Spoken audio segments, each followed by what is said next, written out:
Muy buenos días, ¿cómo le va? Delson Dani Morales frente al micrófono para compartir con usted los siguientes minutos de meditación en este domingo de reflexión. El tema que compartiré con usted lo he titulado ¿Qué haré para heredar la vida eterna? Y tomo como referencia bíblica lo que dice Marcos capítulo 10, versículos 17 al 10. Es la historia del joven rico. Dice así la palabra de Dios. Si le es posible, lea conmigo en Marcos capítulo 10, versículos 17 al 10. Al salir él para seguir su camino, vino uno corriendo, e hincando la rodilla delante de él, le preguntó: Maestro bueno, ¿qué haré para heredar la vida eterna? Jesús se le dijo: ¿Por qué me llamas bueno? Ninguno hay bueno, sino solo uno, Dios. Los mandamientos sabes: no adulteres, no mates, no hurtes, no digas falso testimonio, no defraudes, honra a tu padre y a tu madre. Él entonces respondiendo le dijo: Maestro, todo esto lo he guardado desde mi juventud. Entonces Jesús, mirándole, le amó y le dijo: Una cosa te falta. Anda, vende todo lo que tienes y dalo a los pobres, y tendrás tesoro en el cielo, y ven y sígueme, tomando tu cruz. Pero él, afligido por esta palabra, se fue triste, porque tenía muchas posesiones. Entonces Jesús, mirando alrededor, dijo a sus discípulos: Cuán difícilmente entrarán en el reino de Dios los que tienen riquezas. Los discípulos se asombraron de sus palabras, pero Jesús respondiendo volvió a decirles: Hijos, cuán difícil le es entrar en el reino de Dios a los que confían en las riquezas. Más fácil es pasar un camello por el ojo de una aguja que entrar un rico en el reino de Dios. Ellos se asombraban aún más, diciendo entre sí: ¿Quién pues podrá ser salvo? Entonces Jesús, mirándolos, dijo: Para los hombres es imposible, mas para Dios no, porque todas las cosas son posibles para Dios. Entonces Pedro comenzó a decirle: He aquí, nosotros lo hemos dejado todo, y te hemos seguido. Respondió Jesús y dijo: De cierto os digo, que no hay ninguno que haya dejado casa, o hermanos o hermanas, o padre o madre, o mujer o hijos, o tierras, por causa de mí y del Evangelio, que no reciba 100 veces más ahora en este tiempo, casas, hermanos, hermanas, madres, hijos y tierras, con persecuciones, y en el siglo venidero la vida eterna. Pero muchos primeros serán postreros, y los postreros primeros. He leído este texto bíblico para que nos sirva de base, de referencia a lo que hoy meditaremos, y como le mencioné, he titulado este tiempo devocional ¿Qué haré para heredar la vida eterna? Esa es una pregunta importante. ¿Qué haré para heredar la vida eterna? Este joven era al parecer un líder, miembro de la sinagoga. No llegó a tenderle alguna trampa a Jesús, como sí lo hicieron algunos fariseos. Quizá este hombre se sentía vacío por la cantidad de riquezas que no lograba satisfacer su alma y darle la paz. Tal vez también él, en su religiosidad, sentía que le faltaba algo, que necesitaba llenarse de Dios. El hombre tuvo una actitud humilde, se hincó delante de Jesús, lo reconoció como maestro, lo llamó maestro bueno, por lo que notamos, le gustaba aprender y sobre todo, de su destino eterno, él estaba interesado.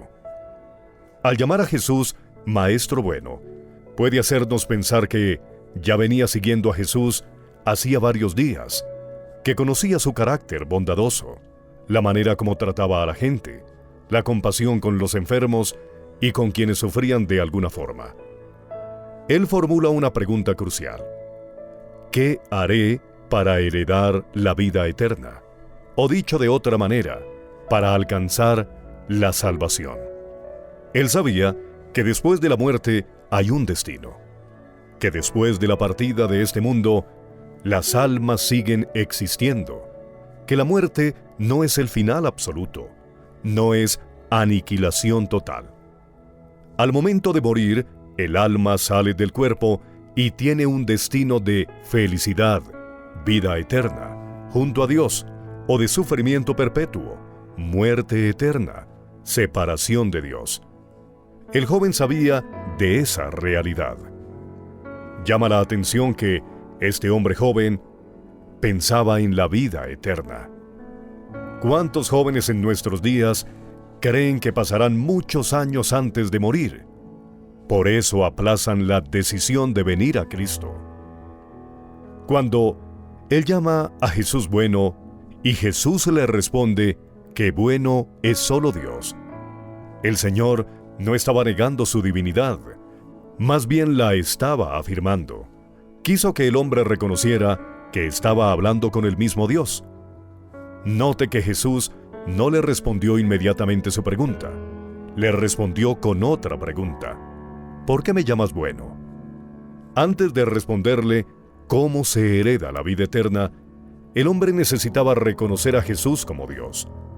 No puede haber vida eterna sin que Jesús sea el mediador. En Juan 6:47 dice Jesús: de cierto os digo, el que cree en mí tiene vida eterna. En Juan 3:15 y 16 lo afirma 2 veces, para que todo aquel que en él cree no se pierda, mas tenga vida eterna.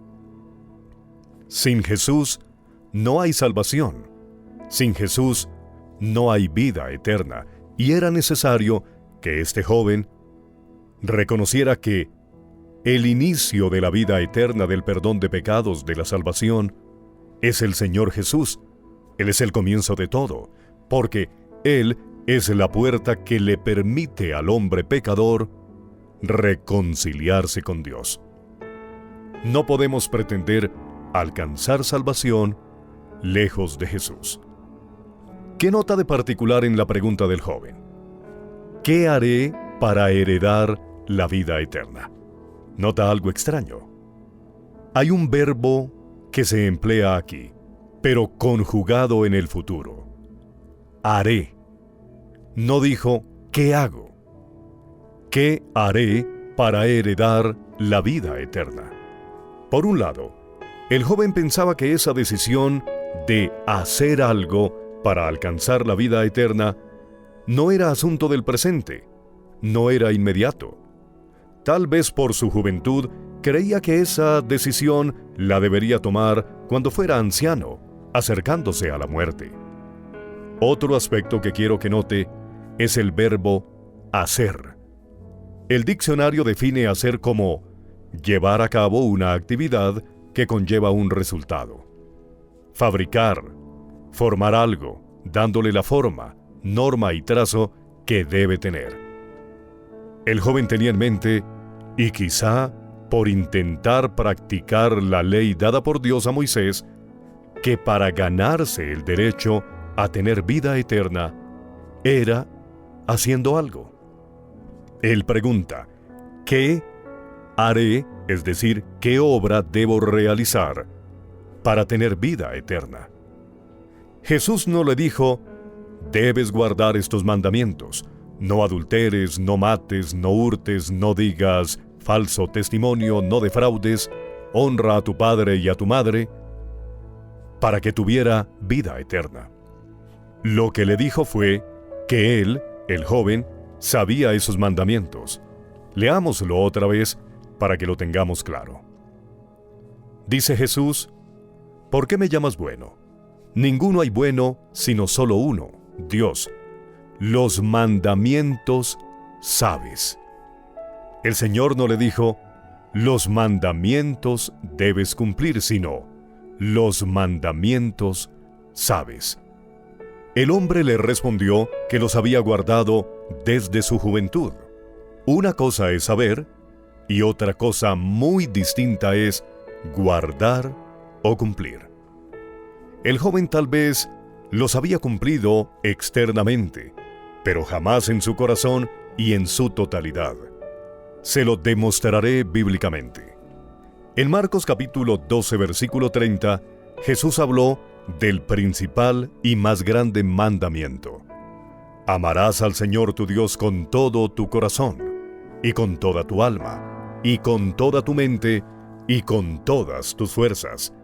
Este es el principal mandamiento, dijo Jesús. ¿Qué pasó cuando el Señor le dijo a este hombre joven que vendiera todo lo que poseía y lo repartiera a los pobres? Él, afligido por esta palabra, se fue triste, porque tenía muchas posesiones. ¿Qué nos indica esto? ¿Cumplía este joven en verdad todos los mandamientos, o sus riquezas eran un ídolo para él? Un ídolo es todo aquello que ponemos antes que a Dios. El hombre, sin proponérselo, estaba violando el primer mandamiento de la ley de Dios, registrado en Éxodo capítulo 20, versículo 3. No tendrás dioses ajenos delante de mí.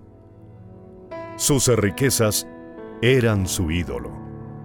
Él no amaba con todo su corazón a Dios, ni amaba a su prójimo. Pensaba solo en su bienestar, no en sus vecinos que sufrían de pobreza. El hombre no solo tenía muchas posesiones, sino que las posesiones tenían atrapado su corazón. No importa si cumplimos 9 mandamientos e infringimos uno solo, aún así, ya estamos violando la totalidad de la ley. Esto nos enseña que nadie es salvo por cumplir la ley de Dios. Es imposible cumplirla por nuestra naturaleza de pecado. En algún aspecto fallaremos. La salvación o la vida eterna solo se logra por medio de Cristo, pues Él fue el único hombre que no recibió el pecado a pesar de ser hombre. Él no tuvo padre humano. Él no fue engendrado por hombre alguno. Por lo tanto, el Señor Jesús fue el único hombre que cumplió, de principio a fin, a cabalidad, la ley de Dios y todas sus exigencias, todos los ritos, todas las demandas dadas al pueblo de Israel, todo lo cumplió el Señor Jesús. La vida eterna, como ya dije, se da al creer en Cristo como el Salvador. Pero este creer es algo sobrenatural que viene de Dios. Él le da al hombre la fe para que crea en Jesús como el único Salvador. Pablo el apóstol así lo afirma en Efesios 2, versículos 8 y 9. Porque por gracia sois salvos por medio de la fe, y esto no de vosotros, pues es don de Dios, no por obras, enmárquelo, no por obras, para que nadie se gloríe. Efesios capítulo 2, versículos 8 y 9. El joven que hablaba con Jesús tenía obras, se comportaba bien, reconoció que Jesús era maestro, se postró ante él, pero no tuvo fe salvadora. No importa cuán religiosos seamos, cuántas buenas obras hagamos, jamás nos alcanzará para ser merecedores de entrar al cielo. Es importante aclarar que Jesús no estaba promoviendo la pobreza, ni que solo los pobres en cosas materiales o los filántropos que reparten ayudas son los que entran al cielo. No. Me llama la atención que el hombre se fue triste por la demanda de Jesús. Para él, lo más lamentable era perder los bienes materiales temporales, que perder su alma en el infierno eternamente. ¡Qué pérdida irreparable! ¿Cuántas personas hoy se ponen tristes, lloran, porque pierden algo? Y es verdad que uno se aflige, sí. A uno le roban el carro y no lo tiene asegurado. Si algo se le daña en la casa, si pierde dinero, uno se pone triste. Pero debiéramos estar tristes, muy tristes, si estamos lejos de Dios, si no tenemos salvación, si no tenemos vida eterna. ¿Cuántas personas se quitan la vida por otro que se ha ido, por el amor de su vida, y no resisten y se cortan la vida? Pero ellos no sufren, no se ponen tristes por no tener salvación, por no tener vida eterna, por no estar reconciliados con Dios. El precio era demasiado alto para este joven. No estaba dispuesto a renunciar a todo por seguir a Jesús. Tenía que llevar su propia cruz, lo cual significaba decidir no hacer su voluntad y proseguir sus intereses particulares, sino los de Dios. Ido el hombre, los discípulos se sorprenden al escuchar a Jesús decir cuán difícilmente entrarán en el reino de Dios los que tienen riquezas. Versículo 23. El Señor no dijo que los ricos no pueden entrar al cielo. Lo que dijo fue que era difícil que un rico o que quienes tienen riquezas entren al cielo o hereden la vida eterna. Ante el asombro de sus discípulos, Él les explica el por qué para los ricos es difícil entrar en el reino de Dios. Leamos el versículo 24. Hijos, cuán difícil le es entrar en el reino de Dios a los que confían en las riquezas. Estamos leyendo Marcos, capítulo 10, versículos 17 en adelante, y ya vamos en el versículo 24. Cuán difícil les es entrar en el reino de Dios, ¿a quiénes? A los que confían en las riquezas. Este es el asunto, confiar en las riquezas. Las riquezas o los bienes de este mundo son un espejismo, son efímeras. Proverbios capítulo 23, versículo 5 señala: las riquezas desaparecen en un abrir y cerrar de ojos, porque les saldrán alas y se irán volando como las águilas. Repito, Proverbios 23, 5. Es difícil que los ricos se arrepientan de su pecado y vengan a Jesús postrados para que los salve, porque ellos caen en autosuficiencia. Creen que no necesitan nada. Viven bien, no pasan necesidades. Sus riquezas los ciegan y les impide ver que están en la miseria espiritual. Les cuesta ver su necesidad de perdón. En Mateo capítulo 6, versículos 19 al 21, dice: no guarden tesoros para ustedes aquí en la tierra, donde la polilla y el óxido los dañarán, y donde los ladrones entran a robárselos. Más bien, guarden tesoros para ustedes en el cielo, donde ni la polilla ni el óxido los dañarán, y donde los ladrones no pueden entrar a robárselos. Pues donde esté tu tesoro, allí estará tu corazón. Las riquezas pueden producir, aparte de autosuficiencia, arrogancia, orgullo. La arrogancia delante de Dios y también arrogancia y orgullo delante de los hombres. Las personas ricas pueden autoengañarse al pensar que dando una dádiva, alguna ayuda a centros de beneficencia y cumplir con prácticas religiosas externas, han hecho mérito suficiente para que después de su muerte vayan al cielo. Pero cuidado, no es que no hay personas ricas que sean salvas. La Biblia nos presenta varios casos de ricos que temieron a Dios y hoy gozan en el paraíso celestial. Ejemplo, Salomón, aunque tuvo sus desviaciones, luego se reconcilió con Dios. David tenía sus bienes materiales. Abraham, entre otros hombres. Tampoco Jesús afirma que la pobreza material abra las puertas al cielo. Muchos pobres irán al castigo eterno. Muchos ricos irán al cielo y viceversa. La salvación no es por obras.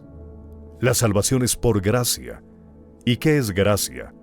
Un don, un regalo que Dios nos da y que no merecemos. Los discípulos de Jesús, en su sorpresa, dijeron: ¿quién pues podrá ser salvo? Y seguramente usted también se hubiera preguntado. La tradición rabínica enseñaba que los ricos tenían ventaja a la hora de alcanzar la salvación. Por eso, a lo mejor los discípulos se sorprendieron diciendo: bueno, a nosotros nos han enseñado que los ricos tienen oportunidades más cercanas de alcanzar la salvación, y nosotros que somos pobres, que lo hemos dejado todo, ¿qué nos espera? Pero Jesús sentencia: lo que es imposible para los hombres es posible para Dios.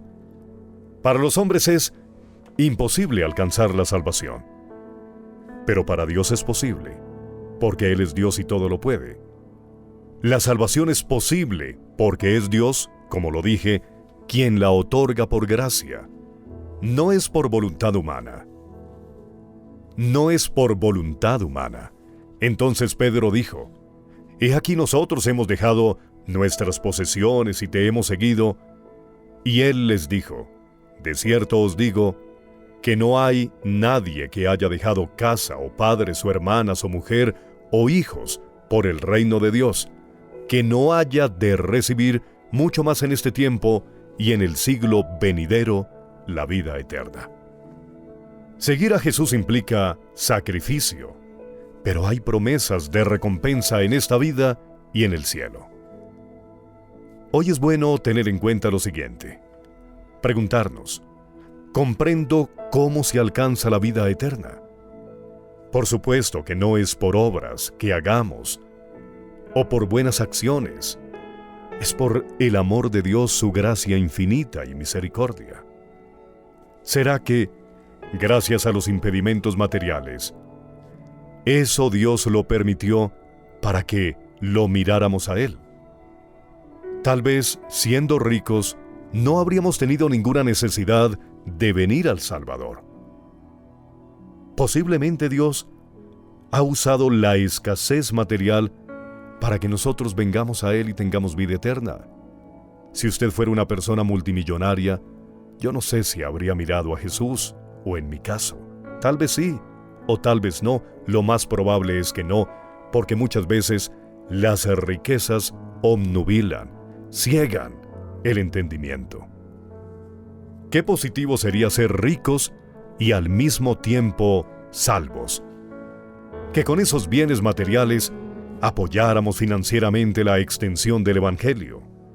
Lamentablemente, y usted lo sabe, los que más tienen son los que menos contribuyen a la extensión del reino de Dios en la tierra.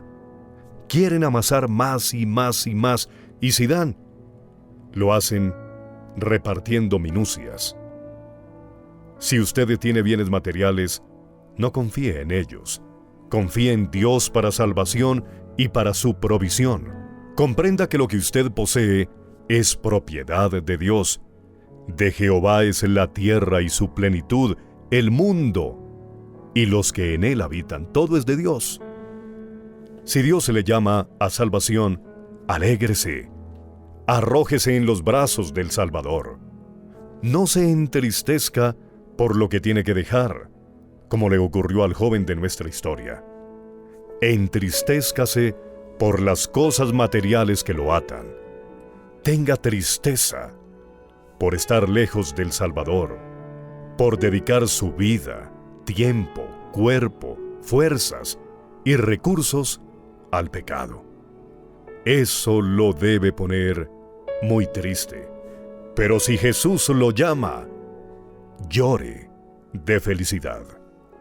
Un abrazo fraterno para usted y que el Señor le siga ayudando a confiar en Él. Señor, oro por cada persona que nos escucha. Bendice a quienes tienen mucho y te aman. Y oro también por aquellos que tienen poco materialmente y también te aman, y tú les provees. Y oramos, Señor, por las personas adineradas de nuestro país. Oramos, Señor, para que vengan al conocimiento de la verdad. Haz algo, Señor, para que esas personas que tienen tanto dinero te puedan conocer y escapen de la condenación eterna. Es nuestra súplica, en el nombre de Jesús. Amén.